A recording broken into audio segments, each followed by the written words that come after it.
Hey, Foot Clan, before we start today's show, I want to remind you, tune in tonight on YouTube for our live event in Minneapolis, Minnesota. It's going to be awesome. It's going to be great. Make sure you subscribe on YouTube and check it out.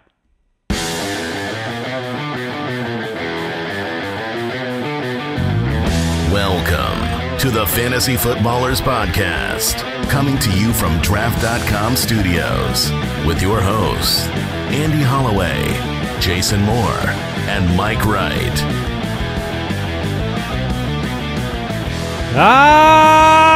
It's mock draft time.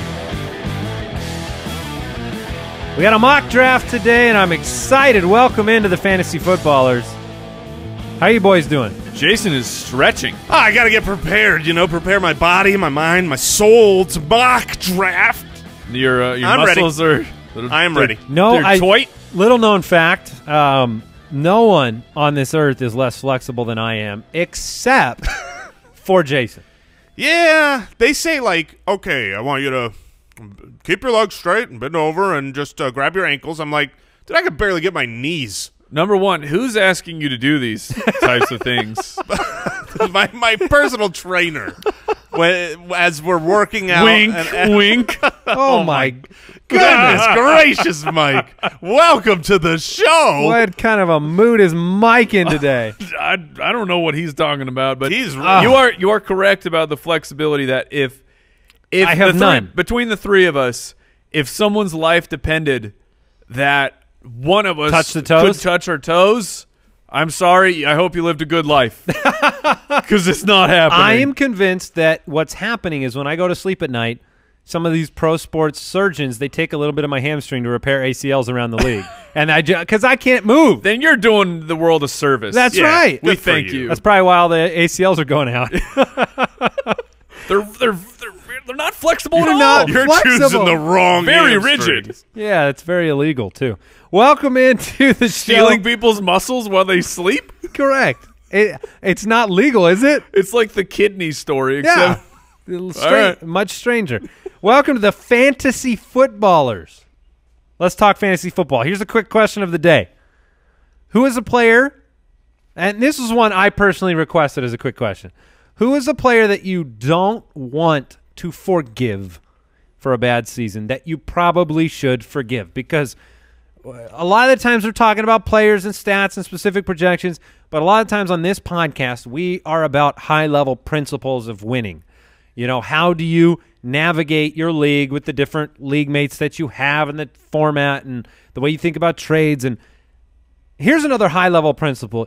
You cannot let all past mistakes of a players you've had on your team that left you with some third-degree burns last year, you can't let them tear you down for the future. So I know that each of us at least has one, probably many, players that we probably want to bury in our rankings and be sad about, never come back to, but we need to forgive. We need to be forgiving people.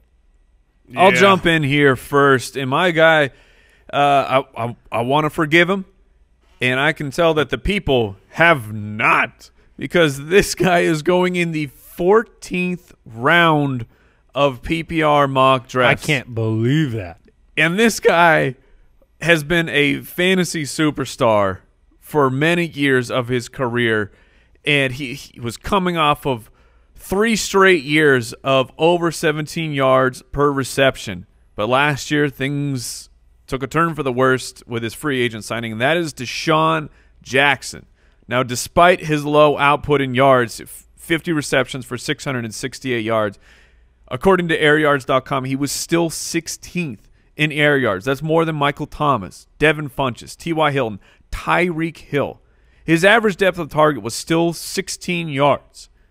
He only had 6 fewer receptions than the previous year, but over 300 yards fewer total. So the air yards did not translate to receptions. They just but the opportunity is there. The big plays were there. Deshaun Jackson, if you watch the Tampa Bay Buccaneers, was running free frequently. Jameis Winston just missed him, and Winston's actually pretty good when it comes to the deep ball. Mike Evans gets all of his production through air yards.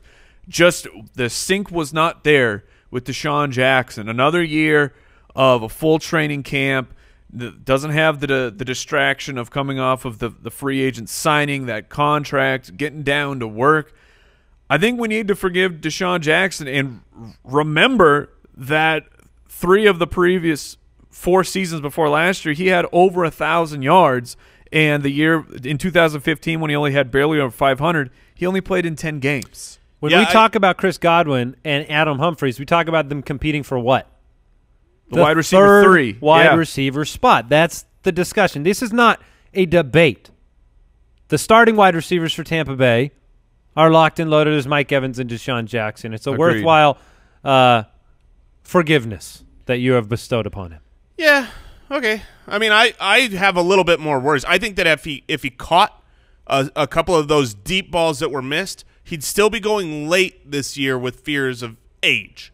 I mean, he's getting up there, and Godwin, because I actually think Godwin could compete for that number 2 by season's end. Different role, though. Like Deshaun Jackson, yes, still he's the fast. burner on the outside. Still stretches the field. Yeah, Ted Ginn's been doing it at old age. If you're fast, you're fast.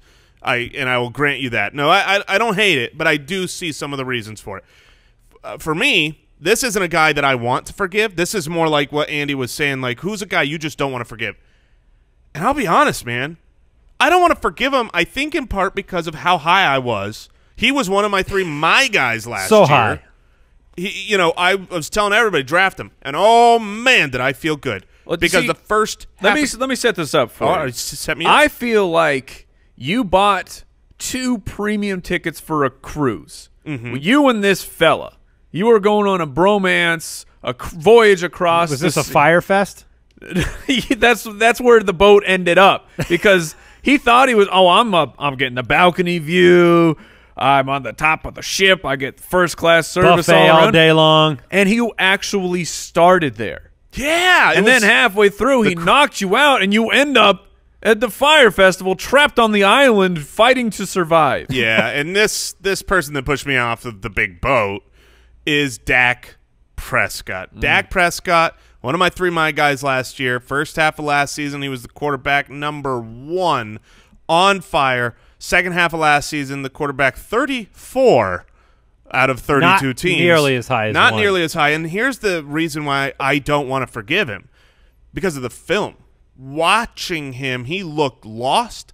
He missed throws left, right, and center. I mean, he just looked like a bad quarterback. I would watch him, and I'd watch Blake Bortles, and I'm going, okay, why is Blake Bortles not a better quarterback than Dak if we're just taking that second half of the last year? His confidence melted. It did. Like a popsicle in the Arizona sun. But I do think I need to forgive him because right now he's going about the quarterback 20. He's about quarterback 20 in my rankings. But I have to remember, this is still a guy who has done what very few people have done. His first 2 years in the league, he was a quarterback 1, a top 12 guy, both years, including last year when he sucked the second half. To say all of a sudden, okay, well, so this next year he's going to be quarterback 20, I think there's a little bit of like spite and vengeance in I realize he lost Dez, but honestly, that could be better for him because he did not do well targeting Dez. You have to lock a quarterback in for the entire season today, and you have to lock in either Dak Prescott or Andrew Luck. Oh. Who do you lock in for the season? Ladies and gentlemen, he's putting the glasses on. Oh, you brought him back. They're making a triumphant return. Oh, no. I'm taking Dak over Luck all day. No. True story. Come on. Deal with it. Oh, my goodness. All right. Come on, man. I realized the reason this segment came to mind is I realized there was a player I didn't want to forgive. I didn't want to talk about. I didn't want to pay attention to. And his name is Jay Ajayi. Now, this might make Brooks happy because I know, Brooks, you are a Jay Ajayi owner. He's OG. Yeah, you're the original Ajayi gangster. But listen, let us not forget a couple of important facts. Even though last year was very, very disappointing for Jay Ajayi owners because they were coming into the season with an expectation of greatness in the trade, he's 23 years old. Jay Ajayi is 23, coming back this season as the bell cow on a Super Bowl champion. Now, maybe you disagree with the bell cow comment. Yes. 24, by the way. Is that true? Just turned double-check. 24? Yep. Okay. I still will allow the point to continue with 24 years old. He had 8 top 24 weeks in 2016. He had only 3 bust weeks on the season. So even in the weeks when he wasn't top 24, he was sitting around 30, 31. So he had a very consistent, nice RB1, RB2 year. Then he went and got traded last year.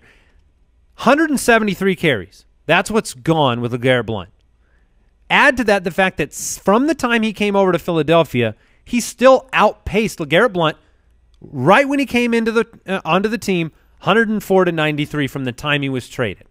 The purpose of that trade was not to rent Jay Ajayi for 104 carries and throw him away. Now, I don't think any of us think that's what they're going to do. But it seems like our rankings think that. And this is a team that ran the ball well. This is a team that needs to run the ball well, and this is a team that at least all indications pointing in camp are that Jay Ajayi is going to bear the brunt of that responsibility. So I had to move him up. I need to forgive him. I have even worse for you. Yeah. Because he's 25, He's 25. now. I was just going to bring that up, too. We're pre-recording this episode because we're going to Minneapolis. His birthday Happy birthday, Jay. His birthday was tomorrow, which was actually last week now. And he aged 2 years. Oh, yes. These things happen. But Yeah. here is Like I said, at 25, he's got a young 23-year-old body. That's ridiculous that his birthday took place my concern between this recording and Yes. My concern for Jay Ajayi is that he he just turned 26. It just happened. He ages fast. Those knees. Oh man. Okay, But here's my concerns. Let me lay them out for you. yes. That I don't believe he'll be a bell cow. We've already seen Doug Peterson Then in a what- few years of using a very heavy running back by committee. They like Corey Clement in the red zone as they used him last year. Jay Ajayi, even though he has the chops to be the passing game running back, why would you go with him when you have Corey Clement and you re-signed Darren Sproles passing down specialist? So what is the carry count for Jay Ajayi then? What do you think it is? I would guess it's around 200. I have him at like 220. But here's the thing. If he's getting 220 carries, he's really not getting receptions, and he's losing out on goal line work. Then what are you really getting? You do have to project. Now, we like Clement as a sleeper because you have those abandoned carries by LeGarrette Blount, the timeshare of Doug Peterson, but it has to be better for Ajayi this season than last season. Certainly. I would say that. So he's not the 40th best running back. He's somebody that I think you need to look at as what's his upside? That's the problem, is his variance. I see his ceiling being pretty strong, a mid-level running back too, but I also see his downside. Do you know what he averaged per carry last year without looking? No. He came in and he had some monster runs to start his Philadelphia career. I remember that. Well, he had 70 carries with the Eagles last year. 5.8 per carry with the Eagles last year. Sure. So I don't think all goal line work goes Corey Clement's way, and I think we're underestimating the value. And that's why I don't want to say any of this. Let's be clear. I want to throw him away, but I can't. I have to forgive him because I see too many opportunities for a team that I think could be a top 5 team in this league next year, if not the best.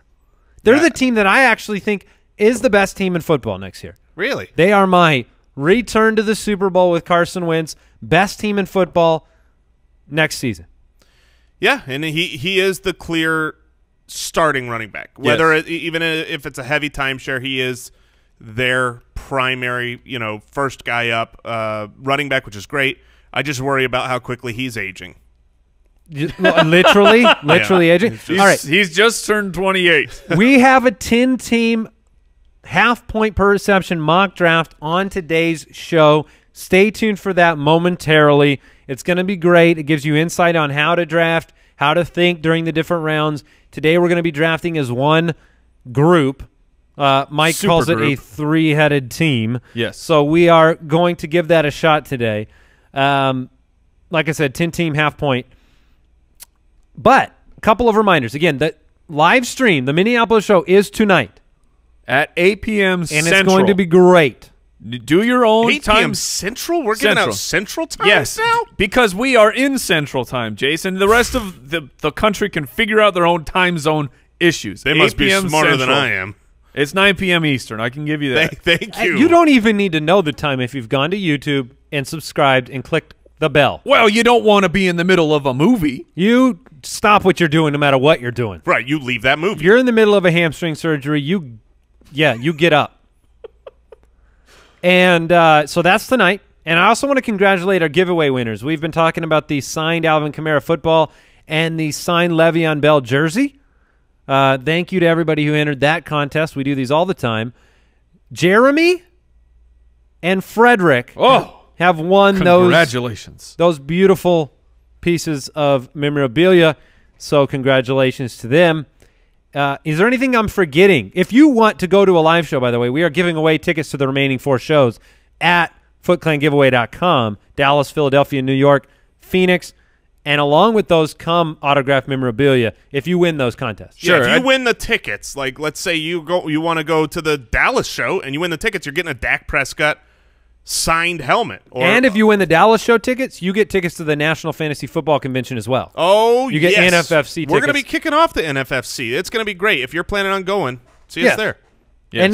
Is there anything else that we wanted to once again thank Draft for presenting the Fantasy for the People tour, because without them, we may not have been able to do it. Yeah, absolutely. So enjoy the show tonight. Enjoy the show right now. Enjoy the show all the time. So much enjoyment. So much. Jay Ajayi just turned 30. He just... Oh, man. That's the age where I start to get a little worried, you know? How old will he be by the time the season starts? How old are his knees now? Those must be like 74. 40. Yeah. All right. You guys ready to mock draft? Yep.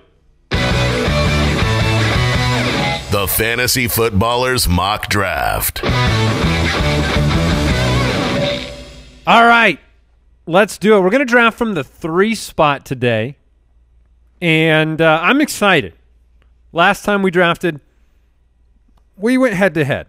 I obviously won that going away. And I want to do one together so that we can all feel confident about this franchise. Thank you. Appreciate it. You're too kind. I also believe we're going to do a mock draft episode in the coming months where we each draft via a different strategy, right? There are different thought processes, and we want to give you the outcome of those, like an example of a 0 RB draft strategy, an example of a late round versus an early quarterback, what the team looks like.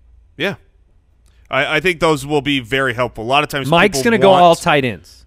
That's a new strategy he just invented. A lot of times people want to try those strategies out, and they don't hear enough about, where we go tier-based and try to be, loading up on wide receivers, running backs, later quarterbacks, usually later tight ends.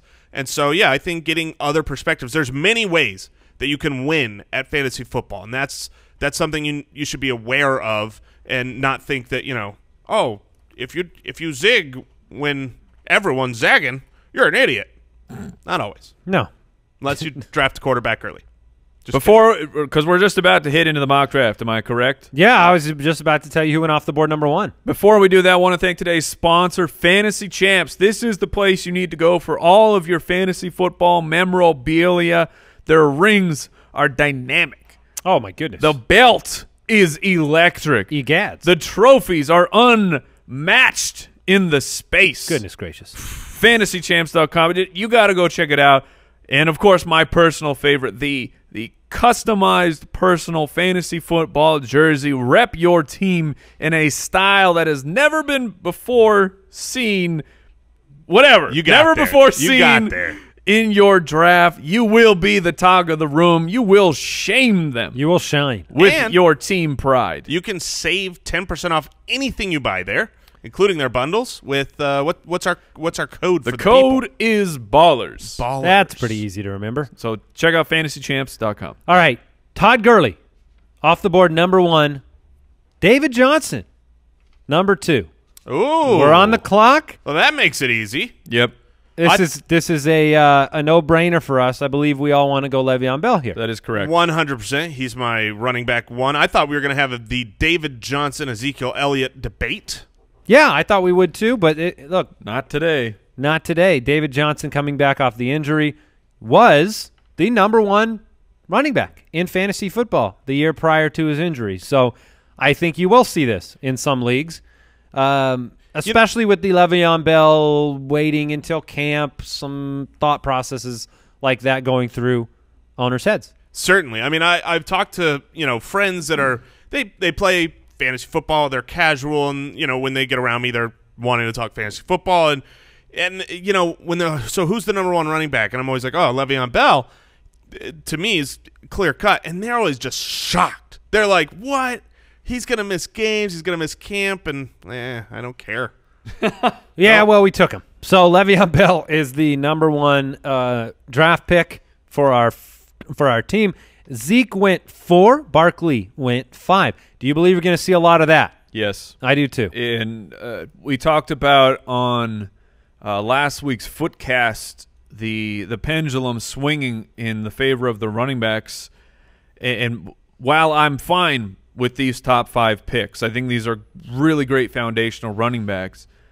Don't be afraid of wide receivers, because scoring as a whole for wide receivers and quarterbacks was down this past year, which is having everyone scramble. Oh, okay, I want all running backs in those first early rounds. Just think back to a couple years ago when this exact same thing happened, and the wide receivers disappointed. Everyone went running back, and then we had some running back disappointment. So just be careful. All right, Saquon went 5. Antonio Brown, first wide receiver off the board at 6. The first round ends with Alvin Kamara, Kareem Hunt, DeAndre Hopkins, and Leonard Fournette. Again, a half-point per reception league. Snake draft, so coming back around, Gordon, Beckham, Cook, Dalvin Cook, going ahead of some of the other running backs that I think I expected to go there. Julio Jones. I think it's a bigger him going in front of Julio Jones is more interesting to me. Julio went at 204, Devonta Freeman at 205, Michael Thomas.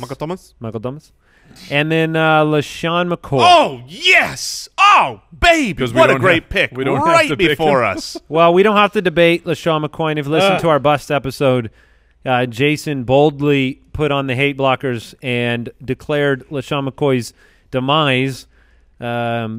I think, you threw off all sense and... I just laid the amount of flags, you had a lot of people that agreed with you on Twitter, on YouTube. The amount of hurdles that are in front of him to succeed, I just was I was showing them to you. And if clearly you've not seen him jump. That's great. So we don't have to worry about it. Now we're sitting here at 208. We have a quick turn because we're going to only wait 4 picks until our next draft pick. Does that change the way you're thinking about this pick? And some of the big names on the board, Keenan Allen, Devontae Adams, and then running backs McCaffrey, Howard, McKinnon, Mixon. The proximity to the turn here is something I really love when I'm a couple picks from the turn, so that I can take a look between this pick and my next pick and get a gauge for what they're taking. But this early in the draft, the 2 teams that are before us, they have 1 running back. They could go any direction. So I'm taking the best running back or wide receiver available to me. I feel like there is a tier break after Keenan Allen. Keenan Allen at wide receiver, I see him as a potential to be, a top 3 wide receiver again this year. Then you drop to Devontae Adams, A.J. Green, Mike Evans, good options. I'm surprised that are you not willing to put A.J. Green in that tier? No, I don't think I agree am. with the I'm Adams close. thing. I'm close, but I'm not down on A.J. Green from last year, but I don't think he is going to rebound to what he was 3, 4, 5 years ago, where he was just one of those dominant fantasy players. Keenan Allen, I think, is a strong pick here. I think Allen will be gone if we let him go here. And Keenan Allen, as opposed to Devontae Adams, who, by the way, Devontae Adams is great, still hasn't had a 1,000-yard season, still hasn't had a season with more than 75 receptions. Also has the most touchdowns in the past 2 years. You don't even Thank you, Mike. You don't even get to speak like that because of the way you used to disparage Melvin Gordon for his non-1,000-yard season, despite the fact that he was a fan. I said, did I not start this sentence with, he's great, but he's not had 1,000 yards. He's not had more than 75 receptions. Whenever I said that, it was in jest. Has Keenan Allen had more than 75 receptions or more than 1,000 yards? Yeah. Yes, sir. Okay. So you take a look here. He's a different talent to me. How many running backs are left that I would be happy with? Between Christian McCaffrey, Jordan Howard, Jerick McKinnon, Joe Mixon, those 4 guys, I'm not going to be like, oh, man, I really wanted just one of those but not the other 3. And since we're 4 picks away from our next pick, I feel like I would rather go Keenan Allen and take the last running back available there. All right, you comfortable with that, Mike? Yes. Keenan Allen. Off the board, our second pick. Christian McCaffrey goes next. A.J. Green with the final pick of the second round. So Allen and Green, I think you're going to see this all offseason into draft season. I think Allen and Green are going to go around each other. Jordan Howard starts off the third round. Then Mike Evans. I think Mike Evans is sitting there at 302 and looking back at last year longingly, remembering where he used to go. And we're back on the clock, Mike. So let's get some of your perspective on what you want to do here. Now, Devontae Adams, aforementioned, did not go, but I'd like to take a running back here before we have to wait another, 14 picks? Right. We have a long way to go. In my opinion, we have an elite player at both positions now, so it's nice to be firmly balanced.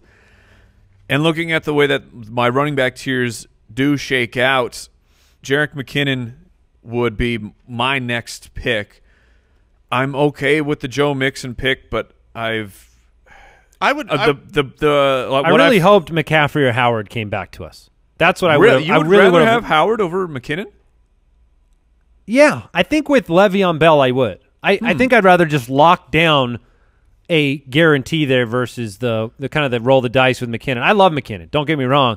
I just for a balance there. I would say that the industry. I know he's going in the third round, but the industry at large is very opposed to Jordan Howard early. They don't want him.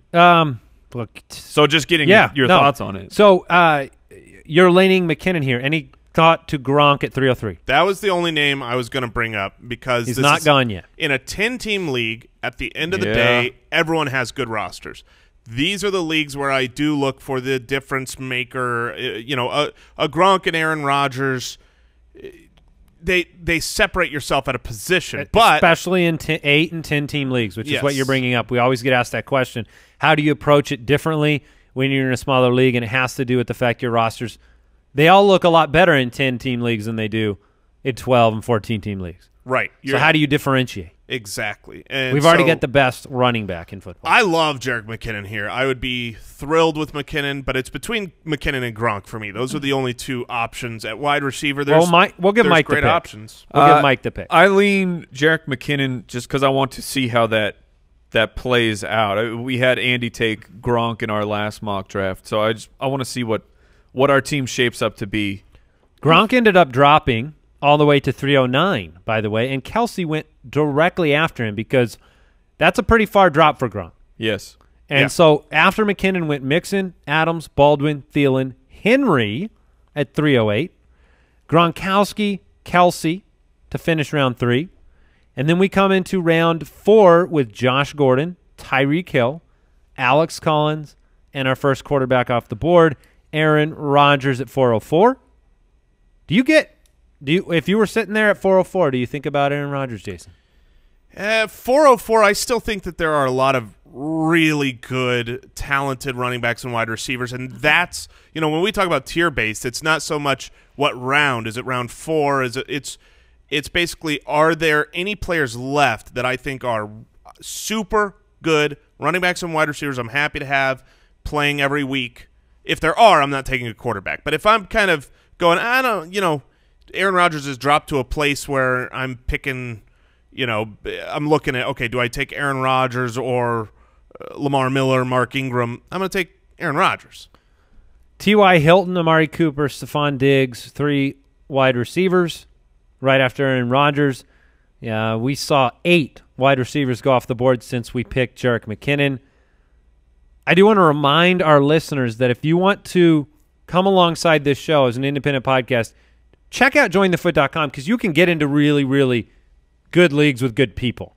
That's what we try to do with our community of listeners is facilitate great leagues that you can play together, whether it's online, whether it's local. We've had people that have built long-lasting friendships in these leagues.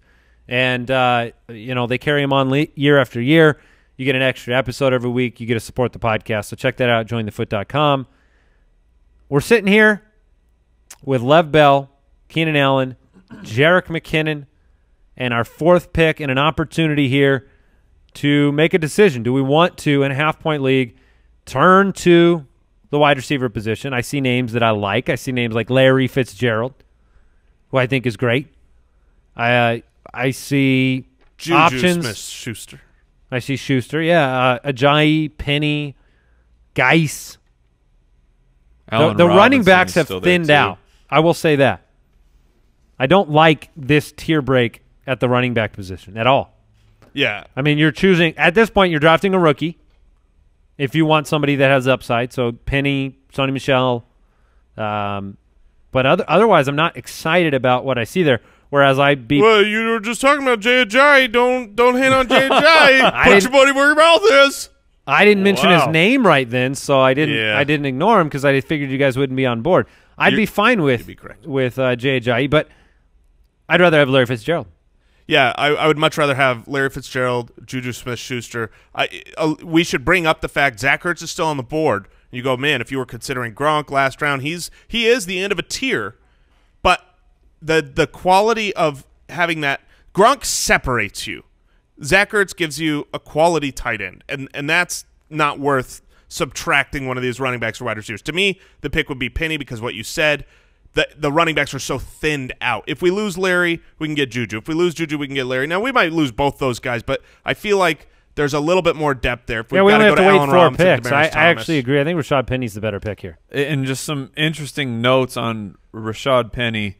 Rich Rebar at Lord Reeves, incredible follow on Twitter if you're not from Rotorworld. I heard him talking about Rashad Penny and the touchdowns of the passing touchdowns for Jimmy Graham. Where do we go? And I completely agree with him that they go to Rashad Penny. But just to illustrate that more, do you happen to recall how many rushing touchdowns Seattle running backs had last year?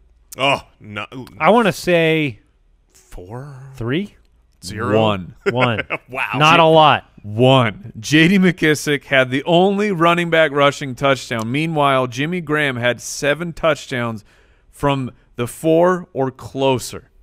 And they want to run the ball. Those touchdowns, I think, are going to Rashad Penny. It's funny because I hear that and I'm like, Ed Dixon. No, I'm just saying, like, the absence of them doesn't give me great encouragement. If Carson's gonna have an opportunity, if Penny's gonna have an opportunity, and they got 1 last year.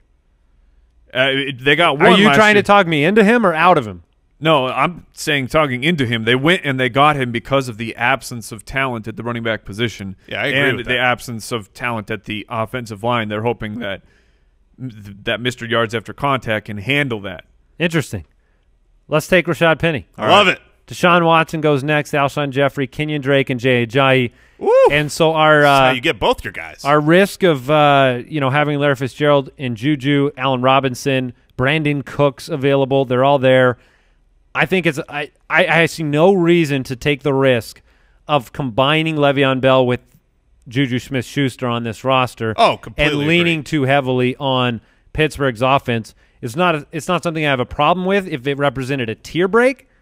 But I like Larry more than Juju independently, and I like him a lot more than Juju right here when I already have Le'Veon Bell. Yeah, I don't. Yeah, I agree with the second part of what you're saying, where it doesn't matter. I'm not saying don't take Juju because they're both Steelers. I don't have a problem if 2 great players are on the same team. They're on the same team. But Larry Fitzgerald is so consistent and valuable. Over 100 receptions the last 2 years.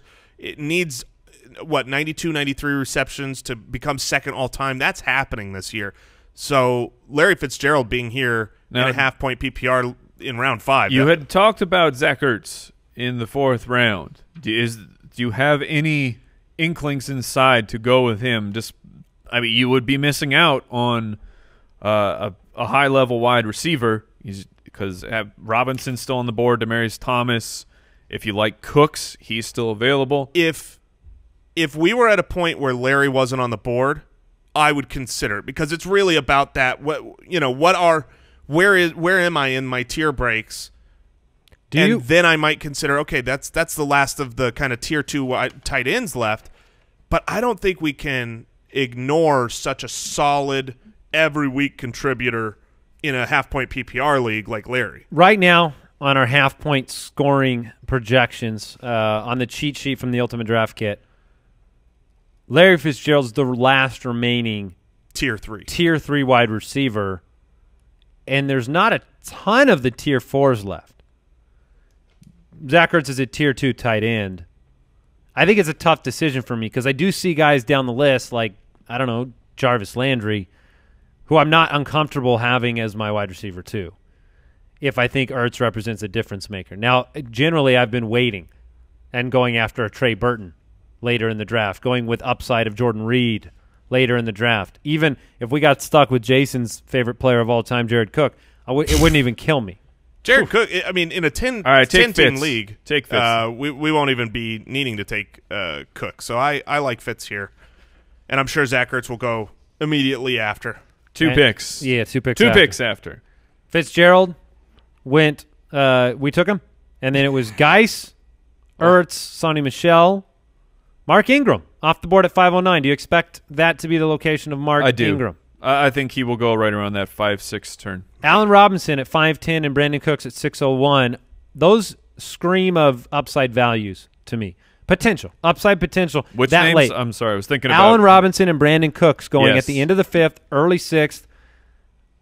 I like those guys. Now, when I look at the board and what's come back around to us, let's play the what-if game. If we had taken Ertz, we'd be staring down Marvin Jones as wide receiver 2, Jarvis Landry, Michael Crabtree.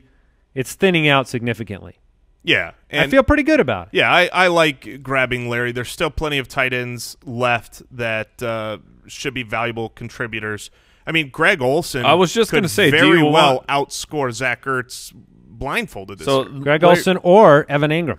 Yeah. You have Larry Fitz, the combo of Larry Fitz and Greg Olsen, or Zach Ertz and Jarvis Landry, which it would definitely be Larry and Greg Olsen, without a doubt. If you guys are thinking about Olsen or Ingram, I suggest we wait I agree. on this pick and see if they're there at 703. Now, that being said, the two teams that are the 2 teams that are between us have not yet drafted a tight end, and so that's 4 picks. If I'm willing to roll the dice, though. I'm willing. That'd be my vote. Hey, the good news there I'd rather draft Marvin Jones right here. If we don't get Greg Olsen or Evan Ingram, which is the gamble, then we might end up with a better option in Kyle Rudolph. So that's great news. No.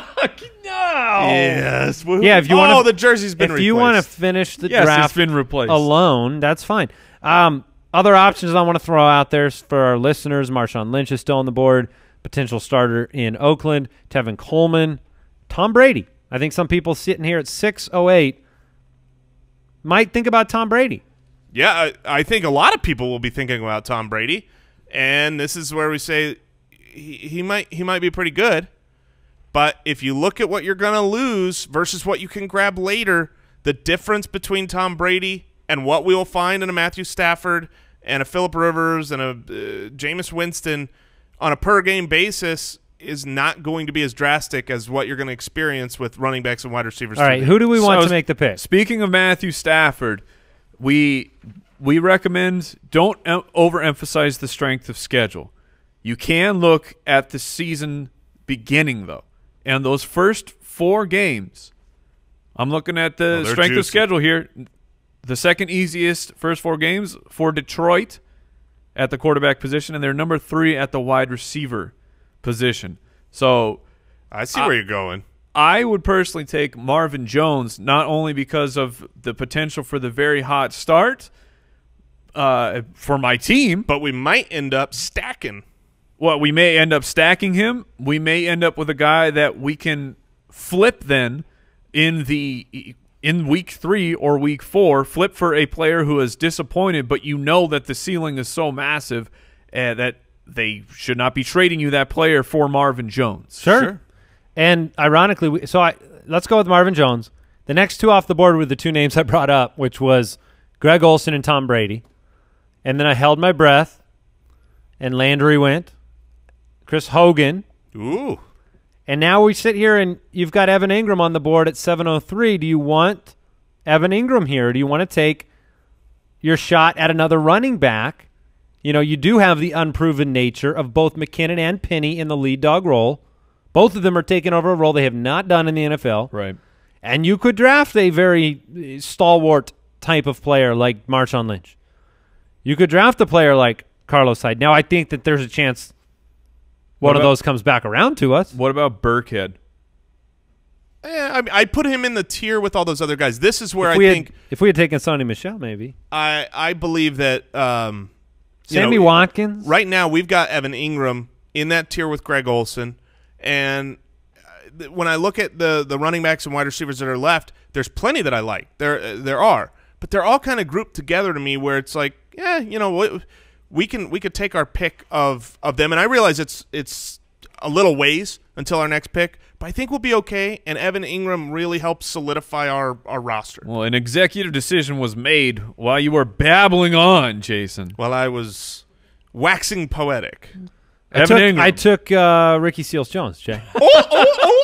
No, we took Evan Ingram, and then we saw a run on quarterback, which is to be expected, right? Delightful. You get a this is why drafting quarterbacks late offers you incredible value in the 6th, 7th, 8th round. With Watson, Rodgers, Brady, and Wilson off the board in the top 6 rounds, the rest of the teams in your league are going to start sweating who gets what at the quarterback position. So Wentz, Newton, Breeze, and Garoppolo, which I think you're going to see a ton of Garoppolo off the board at this point, they all went in this round. We actually saw only one more wide receiver go in the rest of the 7th round. And then the 8th round started out with Nelson, Mack, Coleman, Fuller, Edelman, Sanders, and Funchess. So now we're back on the board with the beautiful, we got some running back options here, which is where I'm leaning at this pick. Burkhead, who you brought up last round. Ronald Jones, still on the board. Isaiah Crowell, starter. I think I'd like to go someone like, I think I would go Isaiah Crowell myself. I would take Rex Burkhead. I was considering him last round. The upside is there. We saw it last year. I understand and believe that Sonny Michel will be the primary guy for this team, but I think there's enough value to go around for 2 running backs. There is enough value to go around, but I tend to lean with Andy here. I'd rather have the guy that I know is the starter. Yes, it's a less glamorous offense, but I think that Isaiah Crowell has less glamorous. It is. Yes, the Jets' offense is less glamorous than the Patriots. That's about the nicest thing you could have possibly said. We have Crowell, Burkhead, Cohen, and Ronald Jones all in the same tier. Tier 5. Less. I mean, if this was my team, I'm taking Kerryon Johnson, but I know you guys. You guys probably not wouldn't as allow my that. third. Oh, he would be the 4th one. Yeah, it would be a great pick. All right, I'll let you take Burkhead, Mike. Thank you. Corey Davis next. Kyle Rudolph, thank goodness. Tariq Cohen and Sammy Watkins. Sammy, that and that makes me sad because that's who I really wanted as well. Watkins off the board. We still have options here. Most of those running backs are still available. You should have brought up Watkins because I think at that point you would have taken. Yeah, I would have gone Watkins and gambled for Burkhead to come back. Because Burkhead probably would have. Pierre Garçon, Randall Cobb still on the board. So here's our team so far. Yeah, go for it. At running back, we've got Le'Veon Bell, Jerick McKinnon, Rashad Penny, and Rex Burkhead. Very happy with that. That's solid. Wide receiver, Keenan Allen, Larry Fitzgerald, Marvin Jones. So we've got some consistency and some upside. And then Evan Ingram at tight end. I think you could go running back or wide receiver here. There's still so many. Any chance you want to just take Stafford? No. Yeah, not really. Because not with even Cousins. if you lose out on Stafford. Not with Cousins still available. Not with Luck. Not with 3 Rivers. wide receivers. Yeah. So I'm taking a wide receiver personally. So choose between and it's what Garçon, archetype? What archetype do you want? Do you want Garcon, the PPR? You have to assume that the touchdowns are going to be low, so you're not going to get huge burst weeks, but you will get consistent performance from what I project to be Jimmy Handsome's #1 target. Randall Cobb. That's the guy. I mean, the he could sleeper be of Randall Cobb. Randall Cobb could be a 90 reception type of player, so he could have the volume. He could also be a double-digit touchdown guy. Now, maybe he super disappoints and pulls a Randall Cobb of 2 years ago, 3 years ago, and he's really disappointing. But whatever, he's your 9th round pick. I don't see many Jamison guys Crowder, on the board. Robbie Anderson. Robbie Anderson is in good shape now. He'd be my vote. Robbie Anderson. It would be between Anderson, Cooper Kupp, and Pierre Garcon for me. It's just Really? which type of wide receiver do you want at this point? I don't think I've made a pick. I'm going to take Robbie Anderson. I love it. All right. I love it. I think he's trending the right direction. I think I think my rankings are going to reflect it. I think Robbie Anderson is supremely talented. He makes ridiculous catches with that frame, and he finds a way to get open. He's got speed. Yeah. I think if you told me that now he may have a 1 or 2 game suspension coming. Good. I think that's very possible. I would expect, if I had to predict right now, a 1 game suspension. And it's not that he is without risk. The suspension and quarterbacks. Quincy Enunwa was on IR the entire season last year, and he's looking healthy and ready to play this year. So that there's still risk with Robbie Anderson, but granted, we're in the 9th round. All right. Other highlights from that round, Jason. I'm sorry. Kerryon Johnson's gone. Oh man, that was a great pick. Garcon went 2 picks later. We also saw Robert Woods, Randall Cobb go, and then Trey Burton, Jordan Reed in the next round. Ronald Jones is gone. I think if push came to shove, if I was sitting on the clock, Robbie Anderson, Ronald Jones, I'd probably draft Ronald Jones to see what I could get in a 10-team league, to see if I had a trade chip or something valuable. Now we're staring down options like Jamison Crowder. Some upside, some opportunity. At the running back position, I'm not excited. No, it's very thin. Sparse. Jamal Williams, LeGarrette Blount, Corey Clement, Deonta Foreman. That is the one guy here that Foreman to me. Now, I don't know that you have to take him here because you might be able to get him later. But out of the group of players, when I look at our team, I say, okay, with Lev Bell, Jerick McKinnon, Rashad Penny, Rex Burkhead, I think we're solid there. So Deonta Foreman is the type of player to me where he could end up being something that I don't, maybe Jamal Williams has that same level of maybe he becomes the guy. Ty Montgomery, you could take your shot on the Green Bay backfield, but like Corey Clement, we have as a sleeper. I don't think the ceiling is anywhere near as high as it is with Deonta Foreman. Duke Johnson on the board as well. Deonta Foreman, as a point for the listener, whether you take him here or later, you can keep in mind that if you draft a player that's going to end up on PUP, which we don't know, but he's injured, very well could. You can put him in your IR. Depending on where you are playing, depending on your platform. So make sure you know if you can do it or not. Which platform does not allow you to put... a player that's injured will be able to be on IR. Just as opposed to a suspension or something. Right, but I'm just throwing it out there. Make sure you can do that. But if you can, I 100% agree you should be stashing him. I wanted to lay things out real quick because we have our 5 remaining picks, and assuming we take a kicker, defense, and quarterback, that means we really only have 2 flex picks here for the rest of the draft. And also a reminder, if your league does not require you to draft a defense or a kicker, I like to load up. I like to load up on more flex guys that I can hold. Just a couple lotto tickets we can watch through the preseason. Perhaps an injury moves them up the depth chart. Perhaps they show enough that they turn into a starter, and I'll worry about the defense and kicker later. Right, but like of you course, would take that's league settings. You take a Peyton Barber type guy instead of a defense, because if an injury happened to Ronald Jones or something, or he just looks like the starter, takes the role over, and then you grab. I love that strategy. I think for purposes of most leagues, we should probably force ourselves to take a kicker and a defense. Yeah, I also set up a league that is going to force us to take a kicker your league may force there you go, but if your league does not force it, I tend to not draft those positions. All right, some names I want to bring up. Paul Richardson is out there with upside, as is Jamison Crowder. So to this point, no pass-catching option in Washington has been drafted in terms of wide receivers. That is, you know that somebody's going to produce for Alex Smith there. Other options, people to think about. Who's in your mind? The guy on my mind, and it's because both you and I, Andy, have him as the eventual winner in the Green Bay offense. Ty Montgomery is the guy for me who I think he has enormous upside. And if he is the starter or if he's involved more in the passing game with the loss of Jordy, I like taking the gamble on one of those guys. That's where I would lean. Well, since we're running towards the end of this draft, and I want to make sure we are all in on the quarterback. Yeah, I was just going to mention the quarterback. Cousins, Stafford, Ryan, Luck, Rivers, Roethlisberger, 10-team league.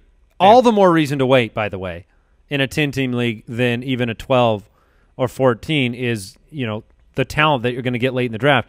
Is Kirk Cousins sitting there on the board so attractive that we should grab him right here? He is for me. Yeah, I think so. I mean, Kirk. He's normally he's about an 8th-round pick on average in this situation, and we're sitting here, the 8th pick of the 10th round. Now, real quick, I will say this. Almost clicked the button, Both Jason. of the teams that are about to pick the few picks, they both have a quarterback right now, and I like Stafford and Cousins enough where if there was a player, if there was one of the guys, if it was like, man, I don't want to lose Montgomery or I don't want to lose one of those guys, then I would take them. But since there doesn't seem to be a consistent guy we're afraid to lose at running back or wide receiver, that's kind of the barometer test for me where I go, okay, I would be sad to lose Kirk. So you can go ahead and click that button.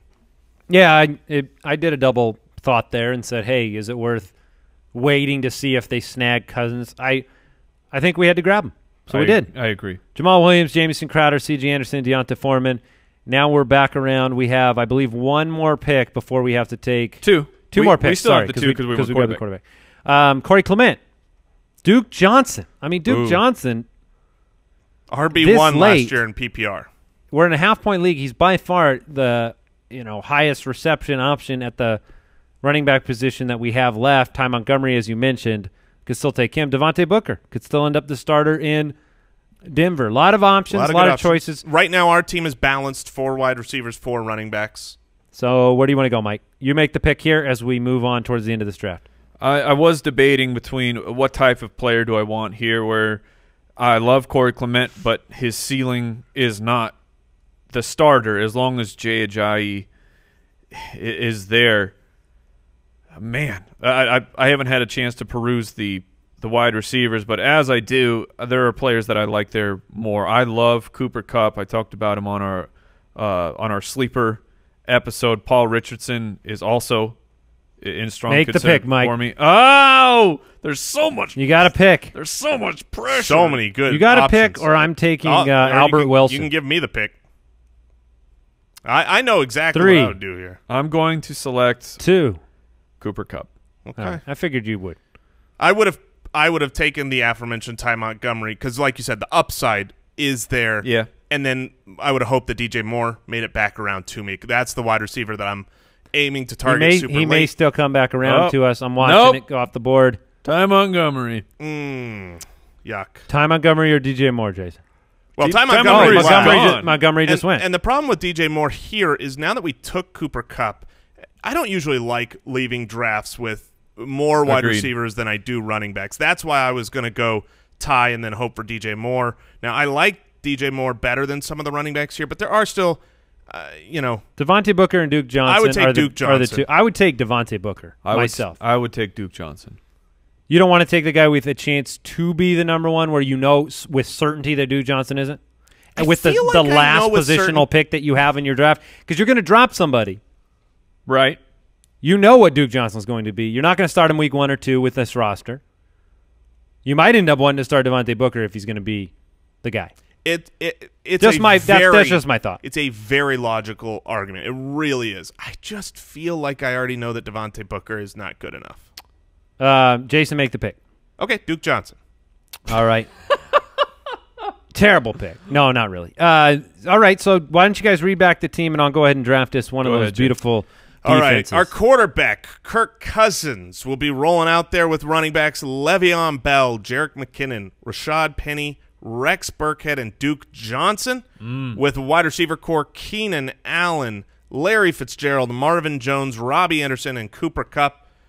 Really happy with that roster. It seems like we've got some high upside guys, some safe, consistent guys. I've got great value on quarterback in the double-digit rounds on Kirk Cousins. What do we end up with defensive kicker, Andy? The Broncos and Chris Boswell. Yes! Oh, baby! Yes! Oh, Boswell. oh man! Yeah! So We did it! So Kickers. give me one thing you like, one thing you don't, Boswell, are you kidding? one thing you like, one thing you don't like about the That's team. the cherry. I know what I don't like about the team. I have my one.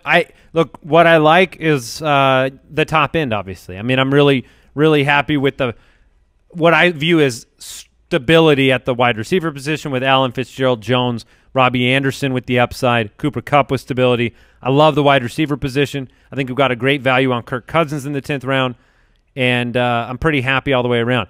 The thing that I think stands out to me, and this is just the way I play, right? We're three people picking one team. When I see McKinnon, Penny, Burkhead, Johnson, I'm not – I wish one of those guys was a Crowell. I wish one of those guys was a Lynch. I wish one of those guys was a guaranteed carry guy. There are weeks where Burkhead and Johnson – you say you feel like Penny is not a guaranteed carry guy? I just don't know. I don't know yet. I think he probably is. I mean, we took him in the 4th round. I'm just saying we haven't seen it in the NFL yet. No. And I would love to have – like Burkhead and Johnson could have a week where they combine for 0 carries. That's possible. true. So I would have been nice to me when I look at the guys that went around that range, Crowell, Ronald Jones, even Ty Montgomery. See, Ronald Jones is not a guaranteed carry guy. If you're saying Right. if you're worried about Penny, I'm not Penny's- worried about Penny. I just think that I like having one more proven name. One thing I like, one thing I didn't like. That's what I didn't like. One thing I like about this roster is I think that it is extremely balanced. I like that there is upside, there is safety, there is depth. It's well-rounded. Chris That's how I Boswell. like. Oh, Chris! Yes! Oh, we did it! Oh, kick those field goals, man! The one regret that I would have when you Probably named the all Broncos. those no, that's great. when you named all those running backs, Jerick McKinnon, Rashad Penny, Rex Burkhead, Duke Johnson. We missed on some other guys we chose not to draft later that, Isaiah Crowell we could have had. When I recap that, I wish we took Gronk. I would have rather had a pool of one fewer of those guys, and we probably would have drafted a little differently later, loaded up a little bit more on safer running backs. But that, to me, would have made a top-end change. Mike, other than liking Boswell, is there one thing you don't like about this team, or do you just take the Mike Wright approach? This is the best team it's ever been. it's not the best team that's ever been. It's probably the It's a tribute to the best team. I'll give it a 3rd place because I'm only responsible for a 3rd of it. So it just can't be the best. So what would you have improved here, Mike? Honestly, I really, really like this roster. Thinking back of the pick, as much as I believe in Evan Engram and the unknown that is Trey Burton, if there was a situation where we had Sammy Watkins and Trey Burton instead of Engram and Robbie Anderson, Which we could have done. I think I would have liked that a little bit more. But Okay. It's fair. But that's really my only negative going into the season with this lineup. That's not bad. And I want to remind you, one last time before we close out today's show, obviously share your thoughts and opinions about the mock draft on Twitter at the FF Ballers. You can follow us on YouTube, and that's where you'll get Live stream. Yeah, the live stream. Tonight. Oh, we're doing it in a few hours, guys. Stream. Not really, but by the way, if you don't tune into the live stream, you won't get a chance to hear that content until it comes out. That's Yes. true. Because this is a live podcast taping. So if you see it live, you'll have early access. Yeah, you'll have transferred yourself through time briefly. Yeah, and don't forget to get your Ultimate Draft Kit. This is what we spend our time building and using. This is what we use every time we're talking about what tier a guy is. That's from our Ultimate Draft Kit at ultimatedraftkit.com. And, hey, we're in Minneapolis right now. That means I am playing the heck out of best ball while I'm at a hotel at draft.com/ballers. Get in it with me. Jay Ajayi just turned 55. 55! Thank you for listening to another episode of the Fantasy Footballers Podcast. Join our fantasy football community on jointhefoot.com and follow us on Twitter @TheFFBallers.